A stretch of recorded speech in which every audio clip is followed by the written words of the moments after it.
Bapak saya nggak pernah menyalahkan orang lain.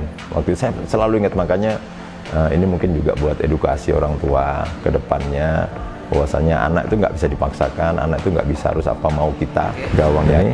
Jadi dipegang sama bapak saya kayunya itu, ya kayunya dipegang, ditempelin di tiang gawang gitu. Targetkan masuk di sisi kanan misalnya, bawa lagi ke kiri, targetkan masuk ke sisi kiri gitu. Nah ini mungkin bisa saya ini juga saya buka di podcast hari ini ya. Saya waktu itu sempat apa ya, mungkin pengen nyenengin orang tua ya bang ya, atau ini bisa dicontoh apa enggak, tapi waktu itu saya berbohong lah sama orang tua, main-main ya. Begitu beliau dimainkan ke Sampdoria, main dia, kita nonton kan, kita support lah Kurniawan waktu itu, Kurniawan ya kan. Pas main rondos gitu bang, kawan-kawannya Mancini, David Platt, Lombardo ya kan, lalu Ruud Gullit waktu itu kan. Marah dia bang, stop, bolanya dibuang, bolanya tarik baju saya gini, gimana kamu niat main bola apa enggak? Jadi waktu itu saya pengen menjadi pemain nasional, saya pengen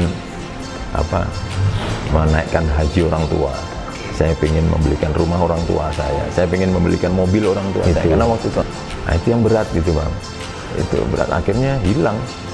Akhirnya saya gagal di tengah jalan, dan itu udah jaminan 100% tuh kalau kita nggak bisa jaga attitude kita. Karena mohon maaf, di sepak bola ini kan sempit ya bang, walaupun dari Sabang sampai Merauke jauh banget nih ya, tapi sepak bola itu sempit. Manfaatkan waktu yang ada dengan jaga tetap disiplin ya, disiplin kalian harus konsisten ya, disiplin, konsisten, kemudian tetap fokus saat kalian menjadi pemain, jangan fokus yang lain-lain gitu, karena nanti menyesalnya pasti belakangan tuh ya. Waduh, saya kok nggak begini, nggak begitu, sehingga main bolanya hanya sebentar gitu.